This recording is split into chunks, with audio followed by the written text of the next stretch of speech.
네, 할렐루야. 네, 오늘 특세 여섯째 날 나오신 여러분 주님의 이름으로 환영하고 축복합니다. 서로 인사하겠습니다. 한 주간 동안 수고하셨습니다. 반갑습니다. 네, 오늘 잠옷실에는 아이들이 더 많은 것 같아요. 네, 항상 그래도 괜찮을 것 같습니다. 페르시아에서 돌아온 느헤미야는 그 분명한 목적을 가지고 왔습니다.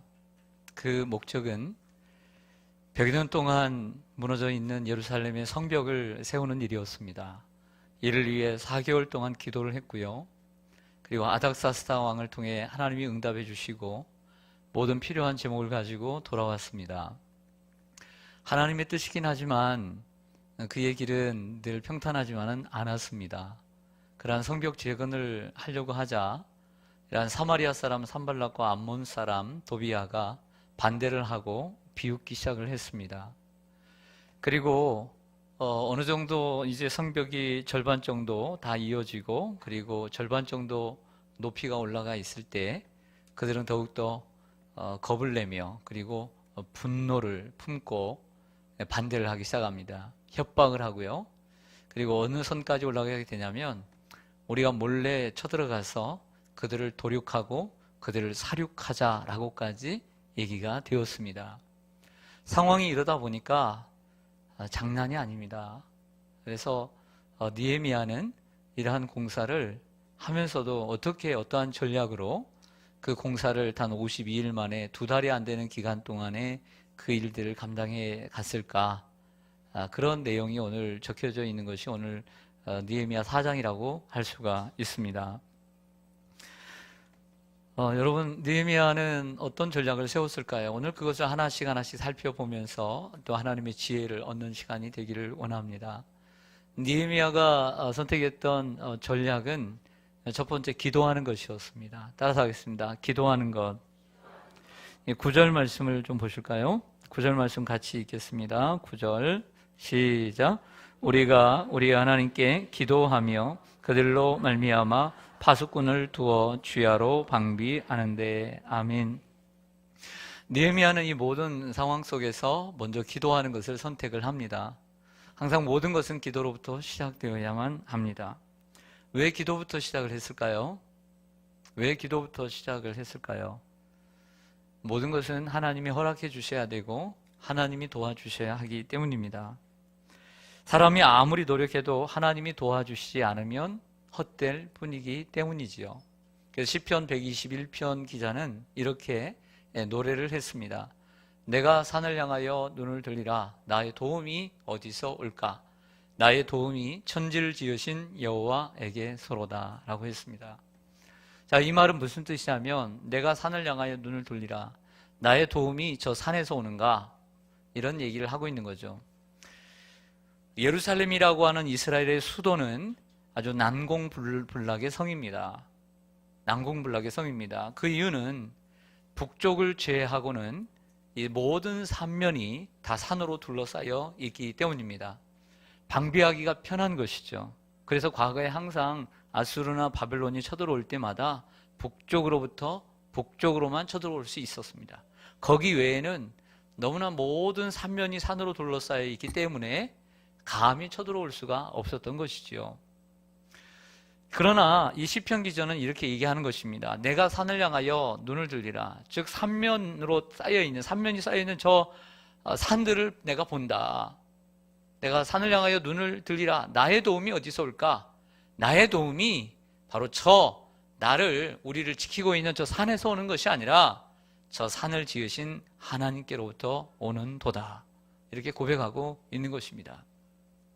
사람이 아무리 지켜주는 것이 있어도 하나님이 지켜주셔야만이 되는 줄로 믿습니다.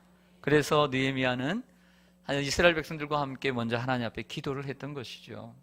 하나님이 우리의 힘보다도 더 강하시고 우리의 권세보다도 더 한이 없으시기 때문입니다.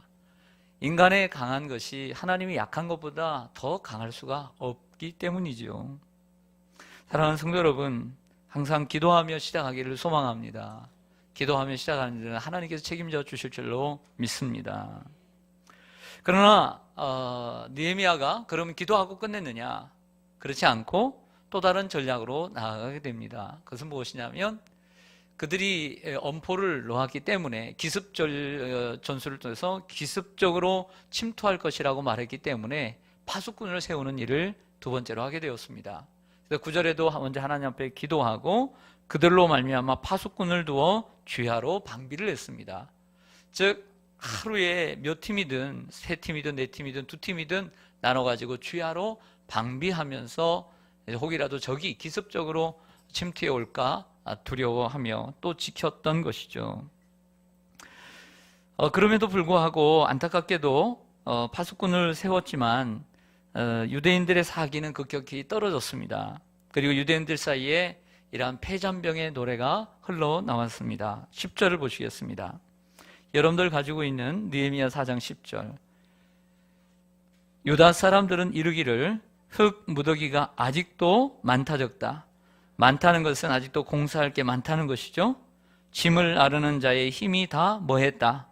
이 할 일도 많은데 힘도 빠졌다. 그러니 우리가 성을 건축하지 못하리라. 누가 한 얘기예요?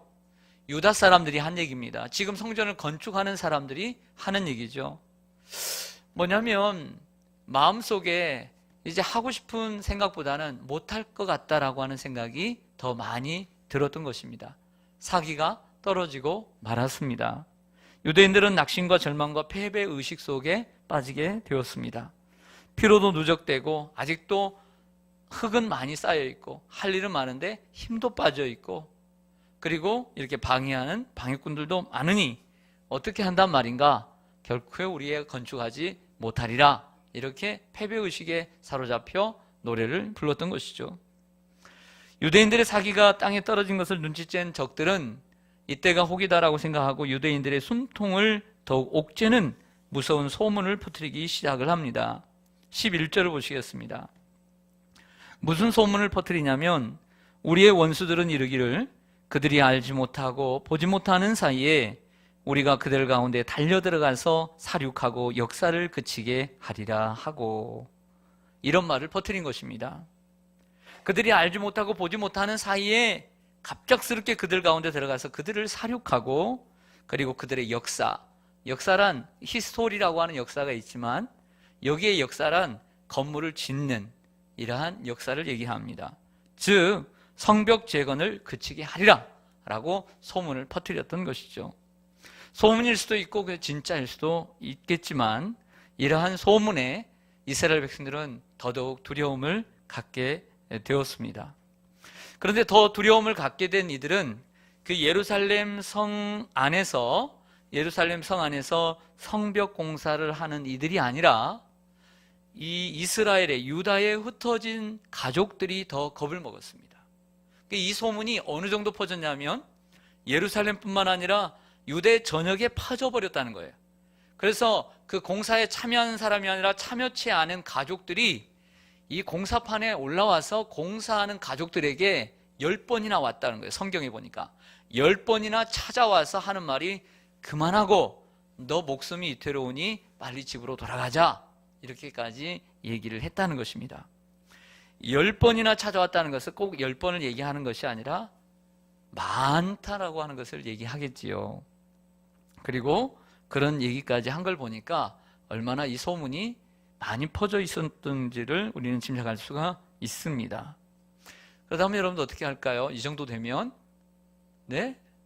그런데 느헤미야는 거기서 멈추지 않았습니다. 세 번째 전략을 세웁니다. 그것은 전투태세에 돌입하는 것입니다. 따라하겠습니다. 전투태세에 돌입하자. 13절을 보겠습니다. 같이 읽겠습니다. 13절 시작. 내가 성벽 뒤에 낮고 넓은 곳에 백성이 그들의 종족을 따라 칼과 창과 활을 가지고 서 있게 하고. 아멘. 자, 상황이 이렇게 되다 보니까 백성들이 사기가 떨어지고 또 가족들까지 와서 우리 그만 집으로 돌아가자 하고 적들은 저렇게 엄포를 놓고 하니 느헤미야의 세 번째 단계는 무엇이냐면 일단 공사를 중단을 시킵니다. 그리고 그 공사에 참여하는 수천 명의 유대인들에게 칼과 창과 활을 무장을 시킵니다. 칼과 창과 활을 무장을 시킨 후에 오늘 13절에 읽은 것처럼 어디에 모이게 하냐면 성벽 뒤에 낮고 넓은 곳에 모이게 했다 그랬습니다. 맞습니까? 안 맞습니까? 낮고 넓은 곳은 적들이 쳐들어오기가 쉽습니까? 어렵습니까? 다시요. 낮고 넓은 곳은 적들이 쳐들어오기 쉽습니까? 어렵습니까? 쉬워져. 여러분들, 적들이 온다라고 했을 때, 적들이 온다. 그럼 기습적으로 올 때 어려운 곳을 넘겠습니까? 쉬운 곳을 넘겠습니까? 쉬운 곳을 넘게 되는 거죠. 예루살렘 쪽을 생각할 때는 북쪽인 것이죠. 자, 이 말은 모든 공사를 중단하고 수천 명의 군사들을 모아서 그 적들이 쳐들어오기, 기습하기 좋아하는 낮고 넓은 곳에 진을 치게 했다는 것이죠. 네, 그런 뜻입니다. 왜 그랬을까요?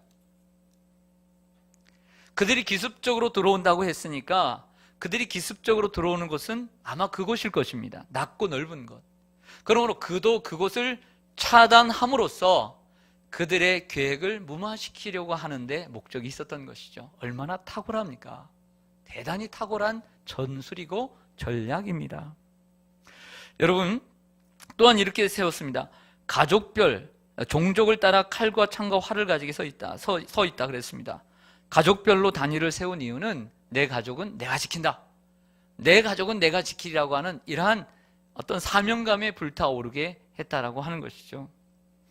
여러분, 우리나라는 지난 우리가 6.25 특별 기도회도 했지만, 구국 기도회도 했지만 1950년 6.25가 터지고 3년 후에 휴전을 하고 60년이 넘는 동안에 우리는 휴전 상황 가운데 있습니다. 우리나라의 국방비도 대단하지만 북한의 국방비는 참 대단합니다. 그래서 핵을 개발하고 미사일을 이렇게 개발을 해서 항상 이렇게 자주 쏘아 우리를 위협하고 세계를 위협하고 얼마 전에는 미국의 땅인 괌까지 날아갈 수 있는 그 미사일이 성공을 했습니다. 그래서 미국이 가만히 안 있으려고 하는 것이고 이번 주에는 아주 특별한 제재를 했습니다. 북한에 대해서만. 특별한 상황이죠. 그리고 여러분들 오늘 뉴스를 보시면 아시겠지만 오랫동안 이러한 찬반 논란이 있었던 고고도 미사일, 높고 높지만 더 높은 고고도 미사일인 사드를 배치하기로 오늘 전격 합의를 했습니다. 이 부분에 대해서는 효용성 부분이라든지 그리고 국회의원들도 찬성하는 사람, 반대하는 사람으로 나눠져 있습니다. 여당 안에서도 나눠져 있었고 야당 안에서도 나눠져 있는 부분이 바로 이러한 사드입니다. 미사일이 예를 들어서 미사일이 이렇게 날아갈 때 예를 들어서 500km 날아가는 미사일이 있습니다. 500km를 날아가는 미사일과 3000km를 날아가는 미사일 가운데 미사일의 그 높이가 어떤 게 높겠습니까? 당연히 멀리 가는 미사일이 높게 되어 있는 거죠. 이러한 높이 올라가는 미사일을 잡을 수 있는 어떤 그러한 방어 체계가 우리에게 없는 것이죠. 만약에 북한이 이러한 것을 쐈을 때 우리가 이러한 것들을 잡을 수 있는, 쉽게 얘기해서 오늘 느헤미야로 얘기하면 기습 전략을 했을 때 그들이 쉽게 나올 수 있는 그 방어 체계, 그들은 낮고 넓은 곳에 진을 친 것처럼 바로 그렇다는 거죠. 그런데 사드를 계약을 하면서 이제 중국과 러시아가 싫어하니까 계속 반대하지 않았습니까? 왜냐하면 나중에 큰 전쟁이 일어나게 되면 한국은 미국 편이니까 결국에는 여기에 미국을 거점으로 자기에게 유리하게 되니까 중국과 러시아가 싫어할 수밖에 없는 것입니다. 이렇게 중요한 요충지가 바로 우리 한국이거든요. 그런데 이제 미국과 우리나라가 오늘 이제 합의를 하면서 조건이 있었어요. 그 조건은 이제 눈에 보이는 것이지만 북한이 핵과 미사일을 발사할 때만이 이 사드를 사용한다. 이러한 조건 하에서 이렇게 얘기를 하고 있는 것이죠. 느헤미야는 백성들을 공사를 멈추게 하고 창과 칼과 활을 갖고 성벽 뒤에 가장 낮고 넓은 곳에 배치를 했습니다. 그 이유는 적들이 기습적으로 쳐들어올 수 있는 가장 취약한 부분에 대대적인 방어를 하겠다라고 하는 전략이었던 것이죠. 저는 이것을 바꿔서 말하면 이스라엘의 사드다 이렇게 말할 수가 있는 것이죠. 이스라엘 나름대로는 현대적 언어로 보면 사드가 되는 것이에요. 그래서 그 기습적인 공격을 우리가 막겠다. 얼마나 대단한 고차원적인 느헤미야의 전략입니까? 그러니까 이 적들이 산발락과 도비야가 거기에 대해서 포기를 하게 되었어요. 기습적인 공격은 힘들겠구나, 이런 생각을 하게 되었던 것이죠. 그렇다고 해서 그들이 포기하겠습니까? 포기를 하지 않죠. 그래서 느헤미야의 네 번째 전략은 무엇이냐면 연설이었습니다. 따라서 하겠습니다. 연설. 따라서 하겠습니다. 설교. 네, 14절을 보겠습니다. 14절. 여러분도 한번 읽어주시기 바랍니다. 14절 시작.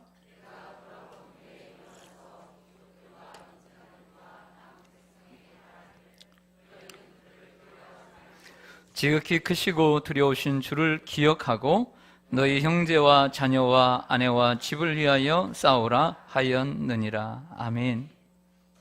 여러분, 오늘 이 14절은 이러한 상황 가운데서도 아직 두려움을 먹고 있는 이스라엘 백성들, 즉 남유다 백성들에게 행하는 지도자로서의 연설이었어요. 담화였어요. 말하기를 너희는 그들을 두려워하지 말고 지극히 크시고 두려우신 주를 기억하고 너희 형제와 자녀와 아내와 집을 위하여 싸우라. 이것이 연설이었던 것이죠. 1929년 미국에는 대공황이 왔습니다. 1929년 미국에 대공황이 오면서 수백만의 인구가 실업자가 되었습니다. 이때 혜성처럼 등장한 새로운 대통령 후보가 뉴딜이라고 하는 정책을 내놓았습니다. 이 정책 하나로 인해서 약 1933년에 대통령이 되어서 서너 번에 걸쳐서 미국의 대통령이 된 32대 대통령 프랭클린 루즈벨트가 처음 대통령이 되어서 1933년 3월 4일에 첫 연설을 하면서 했던 말, 그 경제 대공황 속에서 이런 연설을 했습니다. 이 위대한 국가는, 미국은 지금까지 견뎌온 것처럼 견뎌낼 것이며 다시 살아나 번성할 것입니다. 그러므로 나는 무엇보다 나의 확고한 믿음을 단언하고자 합니다. 우리가 가장 두려워해야 할 것은 바로 두려움 그 자체입니다. 막연하고 이유도 없고 정당하지 않는 두려움이야말로 후퇴를 전진으로 바꾸기 위한 노력을 마비시키는 것입니다. 가장 큰 두려움은 두려움 그 자체다. 이 유명한 말을 그 첫 번째 대통령이 되었을 때 했던 연설입니다. 그 연설이 미국의 사람들을 휘어잡은 것이죠. 그 공황을 이길 수 있었던 것입니다. 경제공황을. 오늘 느헤미야도 이 14절의 연설을 통해서 결국은 이스라엘 백성들의 그 두려운 마음을 없애고 새롭게 힘을 얻은 줄로 믿습니다. 우리가 삶을 살아가면서 이처럼 위대한 사람의 연설은 대단히 중요합니다. 또 우린 그리스도인으로서 삶을 살아가면서 시리에 빠지고 절망에 빠지고 그리고 실패를 경험해도 하나님 앞에 나와서 하나님의 종이 전하는 말씀을 통해서 우리는 하나님의 음성을 듣게 되고 새로운 용기와 새로운 희망과 새로운 비전과 새로운 꿈을 가지고 일어나게 되는 것입니다. 왜냐하면 설교는 하나님의 말씀이 선포되는 것이기 때문입니다. 그러므로 하나님의 말씀은 이처럼 힘이 있는 것이죠. 언제나 실망스럽고 낙심스러울 때, 패배의식 속에, 비교의식 속에 아파할 때 하나님 전에 올라와 기도하시기를 바랍니다. 그리고 하나님 말씀을 들으시기를 바랍니다. 그러면 하나님께서 여러분들에게 새로운 힘을 주실 줄로 믿습니다. 느헤미야는 이제 더더욱 이제 숙제가 남아있지 않아요? 그 숙제는 뭐죠? 아직 못한 거. 건축이죠. 성벽 재건이죠. 계속 수비만 하면 안 되잖아요. 방어만 하면 안 되잖아요. 공사를 해야 될 거 아니에요. 그래서 이번에는 어떻게 하냐면 다섯 번째 전략은 이제 어느 정도 단계가 되자 일과 방어를 함께 합니다. 일과 방어를 함께 하게 되는 거죠. 적들의 기습작전은 무산되었습니다. 하지만 결코 방어 태세를 늦추지 않았습니다. 언제 어느 때 쳐들어올지 모르는 상황이기 때문이지요. 그래서 어떤 전략을 세우느냐, 방어라는 전략과 그리고 일이라고 하는, 즉 이러한 과업이라고 하는, 공사라고 하는, 건축이라는 이러한 전략을 함께 하게 됩니다. 함께. 16절부터 좀 보실까요? 16절 보시면 그때로부터 내 수하 사람들의 절반은 뭐하고, 일단 절반은 일할 사람들을 선택을 했습니다. 또 절반은 갑옷을 입고 창과 방패와 활을 가졌고 그랬습니다. 절반은 일할 사람을, 절반은 이러한 방어할 사람을 나누게 되었던 거죠. 그리고 민장이란 지도자들을 얘기합니다. 민장은 유다 온 족속의 뒤에 있었으며 성을 건축하는 자와 짐을 나르는 자는 다 각각 한 손으로는 일을 하며 한 손에는 병기를 잡았는데 건축하는 자는 각각 허리에 칼을 차고 건축하며 나팔 부는 자는 내 곁에 섰었느니라. 누가 내 곁에 섰어요? 나팔 부는 자는 내 곁에. 내는 누구예요? 느헤미야죠. 오늘 느헤미야가 이 글을 직접 쓰고 있었음을 보여주고 있는 것입니다. 저를 보시겠습니다. 이제는 작업을 해야 되니까, 공사를 해야 되니까 어떤 작업을 했냐면 이처럼 두 부리로 나눈 거죠. 일을 잘할 수 있는 사람과 그리고 방어를 잘할 수 있는 사람으로 나누게 했습니다. 자기의 어떤 역량과 재능을 따라서. 그래서 일할 사람은 일을 하고 그리고 방어할 사람은 방어를 하게 했던 것이죠. 그럼에도 불구하고 일할 사람, 여자분들이 많네요. 일할 사람 바꾸겠습니다. 일할 사람 중에는 어떻게 하냐면 일을 하면서도 한 손에는 삽을 잡고 한 손에는 무기를 잡고 일을 했다는 것이죠. 그러나 한 손에 무기를 잡고 한 손에 이렇게 한다는 것은 꼭 무기를 잡고 있었다는 뜻이기보다는 일을 하면서도 손쉽게 병장기를 잡을 수 있는 곳에 무기를 두었다라고 하는 것이죠. 그렇게 해서 일하는 사람들도 여전히 칼을 차고 활을 차고 그리고 창을 가지고 일을 했다라고 말하는 것입니다. 그리고 나팔 부는 자, 이러한 나팔수를, 이러한 어떤 이 양이나 짐승의 뿔을 가지고 이 나팔을 불지 않습니까? 옛날에는 이러한 나팔수를 내 곁에 두었다라고 하는 것이죠. 내 곁에 둔 이유는 여러분 짐작하시겠지만 이런 겁니다. 성벽의 길이가 3km 가깝습니다. 그리고 일하는 사람들이 수천 명입니다. 요즘 같으면 전화를 하든지 요즘 뭘 소리를 내면 되지만 만약에 어떤 비상사태가 일어나면 연락을 할 수 있는 그런 수단이 없는 것이죠. 그래서 만약에 적들이 쳐들어오게 된다면 여기 느헤미야 옆에 있는 최고의 지도자 옆에 나팔수를 두어서 나팔을 불게 하는 거죠. 이 나팔은 어떤 이야기고 이 나팔 서로 신호를 줬겠죠. 그래서 몇 번을 길게 불면 이건 적이 쳐들어온 것이다. 아니면 짧게 몇 번을, 2번을, 아니면 3번을 이렇게 하면 이건 무슨 일이다 라고 알게 되었던 거죠. 그리고 이렇게 얘기합니다. 나팔을 불면 느헤미야가 있는 곳으로 다 모이도록 작전이 짜 있었던 것입니다.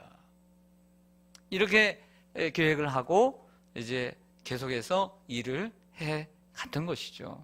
그렇게 해서 52일 만에 건축을 하게 된 것입니다. 여러분 좀 전에 그 말씀을 드렸지만 우리나라는 전 세계 200여 국가 가운데 참 특별한 국가입니다. 60년 이상 분단된 한 민족으로서 그리고 휴전 상태로 서로 총뿌리를 겨누고 있고 북한이라고 하는 나라는 이러한 어떤 인간의 존엄성이 박탈당하면서 전 세계의 이목을 끌고 있는 특별한 나라입니다. 여러분 얼마 전에도 군함이 어떻게 되고 또 연평도가 어떻게 되고 우리가 깜짝깜짝 놀라지 않습니까? 그래서 어떤 상황이 벌어질지 모르기 때문에 우리나라에도 이러한 느헤미야식 나팔이 있습니다. 나팔이 있습니다. 그래서 언제 어느 때 비상사태가 일어날지 모르기 때문에 정부는 이러한 비상사태를 몇 단계로 나누어서 만들어 놓고 있습니다. 여러분들이 알고 계시겠지만 또 모르시더라도 우리가 대한민국 국민으로서 좀 알아두면 좋겠다라는 생각이 들고요. 저도 군대 생활했던 걸 좀 다시 한번 돌아보면서 인터넷을 검색하고 한번 정리를 해봤습니다. 혹이라도 아들들이 군대에 가 있으면 더 관심을 갖겠지요. 군사 용어긴 한데요. 가장 쉬운 것부터 하겠습니다. 이러한 방어 체계가 비상사태의 단계는 크게 네 그룹으로 나누게 되어 있습니다. 거의 비슷하긴 하지만 먼저는 진돗개라는 게 있습니다. 진돗개 하나, 진돗개 둘, 진돗개 셋이라고 합니다. 이것은 군인들이 하는, 군인들 속에서 군대에서 사용하는 이러한 단어라고 할 수가 있습니다. 용어입니다. 여러분, 진돗개 하나가 강할까요? 진돗개 세 개가 강할까요? 네, 다시요. 진돗개 세 개가 좀 어려운 상황일까요? 진돗개 하나가 어려운 상황일까요? 네, 모르시군요. 네, 하나입니다. 하나. 평상시 때를 진돗개 셋입니다. 지금 군대에는 지금 진돗개 셋이라고 그래요. 셋. 진돗개 셋. 근데 군대 갔다 오시면 아시겠지만. 그리고 무장공비가 출연했다. 그러면 둘로 가야 돼요. 둘로 가요. 둘. 그리고 정말 이거 전쟁이 발발할 상황이다. 그러면 진돗개 하나로 가는 거예요. 그래서 진돗개 하나는 숫자가 적을수록 아주 비상사태인 거예요. 그래서 우리 군인들이 군대에서 지금 진돗개 둘 그러면 지금 위험한 상태다. 진돗개 하나면 실탄을 받아 넣어야 되는 거예요. 받아야 되는 거예요. 수령해야 되는 거예요. 그런 상황을 얘기합니다. 두 번째 이러한 군사 용어 가운데 비상사태는 데프콘이라는 게 있습니다. 데프콘. 데프콘은 비전시 상황에서의 방어 태세입니다. 우리가 이제 운동을 하다 보면 특별히 농구장에 가면 이제 우리 팀이 방어를 이제 수비에 들어가면 응원이 뭡니까? 디펜 그러죠. 이게 디펜스 컨디션이라고 얘기합니다. 이 디펜스 컨디션을 데프콘 이렇게 요약을 하는데요. 데프콘은 5단계까지 있는데 다시 질문 드리겠습니다. 가장 위험하고 가장 센 게 뭘까요? 데프콘 1입니다. 이것도 똑같아요. 숫자가 적어야 센 겁니다. 평시 상태를 데프콘 5단계라고 하고요. 가장 위험한 단계를 데프콘 1이라고 그래요. 그럴 때는 동원령이 내립니다. 그래서 동원이 되어서 전쟁에 준비하고 나가야 되는 상황이 되는 것이죠. 또 하나의 어떤 이러한 비상사태에는 워치콘이라는 게 있습니다. 워치콘. 워치라는 말은 본다는 말이 있습니다. 그래서 워치, 보는 컨디션 이를 얘기합니다. 이 말은 북한군의 동향을 주시해서 보는 것입니다. 북한군이 어떤 지금 제스처를 취하고 있다. 그거의 상황에 따라서 워치콘 1부터 5단계까지 가게 되는 것이죠. 그래서 다시 묻습니다. 평시에는 워치콘 몇 단계일까요? 5단계. 그렇죠. 지금 북한이 막 움직이고 있다. 발발할 것 같다. 그러면 워치콘 1단계가 되는 것입니다. 마지막으로 또 하나의 비상사태 단계는 이 인포콘이라는 게 있습니다. 인포콘. 인포콘이라는 것은 인포메이션 컨디션인데요. 이것은 말 그대로 여러분들이 좀 감지를 하시겠지만 인터넷 테러입니다. 인터넷상에서의 테러의 단계를 얘기하는 것이죠. 정보 작전 방어 태세입니다. 사이버 공격. 인포콘 5단계를 인포콘 정상이라고 얘기를 하고요. 당연히 1단계가 더 무서운 거죠. 그리고 인포콘 4단계를 인포콘 알파라고 얘기합니다. 당연히 그 다음에는 브라보, 찰리, 그 다음에 델타가 되는 것이죠. 그래서 인포콘 1단계는 인포콘 델타가 되는 것입니다. 인포콘 델타는 아주 위험한 상황을 이렇게 얘기를 합니다. 우리가 대한민국 국민으로서 한 번 정도는 또 아들을 군대에 보내면서 어느 정도는 한번 알만한 좀 상식적으로 알아두면 좋지 않나 이런 생각이 듭니다. 다시 한번 정리할게요. 자, 네, 군대에서 이제 무장공비가 없다, 있다, 들어왔다. 그래서 그것을 뭐라고 한다고요? 진돗개라고 얘기합니다. 이러한 또 하나는 디펜스, 이런 방어 체제인데 이러한 체계를 뭐라고 한다고요? 데프콘이라고 얘기합니다. 데프콘. 그래서 숫자가 많을수록 클수록 위험해요? 적을수록 위험해요? 적을수록. 그것은 딱 기억했으면 좋겠어요. 예. 그리고 진돗개만 3단계만 있고요. 나머지 데프콘, 그 다음에 그 북한의 워치권, 북한의 동향을 보면서 5단계, 그리고 사이버 공격 속에는 이러한 인포콘이 5단계가 있다. 그러나 숫자가 적을수록 위험한 단계에 있다. 이렇게 기억을 해두시면 좋을 것 같습니다. 왜 이렇게 얘기를 하느냐? 느헤미야 당시의 나팔은 현대식 의미로 바로 이러한 방어 체계라고 말할 수가 있기 때문이죠. 빨리빨리 알려야 되기 때문에.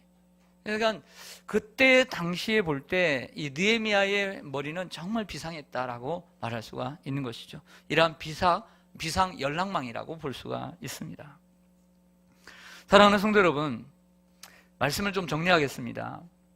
우리의 싸움은, 우리의 인생은 늘 싸우는 것입니다.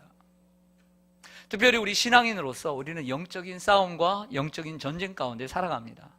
그래서 사도 바울은 순교를 앞두고 이런 고백을 하죠. 내가 달려갈 길을 다 마치고 선한 싸움을 다 싸우고 달려갈 길을 마치고 믿음을 지켰다라고 했습니다. 인생은 경주이고 인생은 싸움이며 인생은 믿음을 지키는 것이 우리의 신앙인 줄로 믿습니다. 늘 싸우는 것이죠. 그러므로 우리는 늘 하나님의 전신갑주를 입고 늘 깨어 있어야만 합니다. 왜냐하면 사단은 언제나 우는 사자처럼 삼킬 자를 찾고 있기 때문이죠. 예수님은 말씀하십니다. 예수님이 재림을 말씀하시면서 그 성도들에게, 그리고 그 시대의 사람들에게, 말세의 성도들에게 얘기합니다. 오직 하나입니다. 이랬다 저랬다 움직이지 말고 깨어있으라, 깨어있으라, 깨어있으라. 깨어있으면 승리하는 줄로 믿습니다. 깨어있으면 된다는 거야.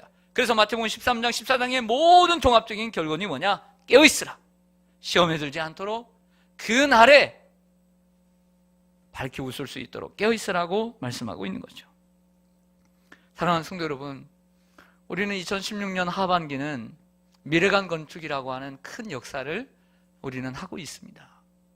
분명히 사단의 방해가 있을 것이고 또 어려움도 있을 것이지만 우리에게는 오늘 어떻게 보면 우리가 느헤미야를 함께 나누는 이 시간, 오늘 우리에게 꼭 필요한 말씀이 아닌가 생각이 듭니다.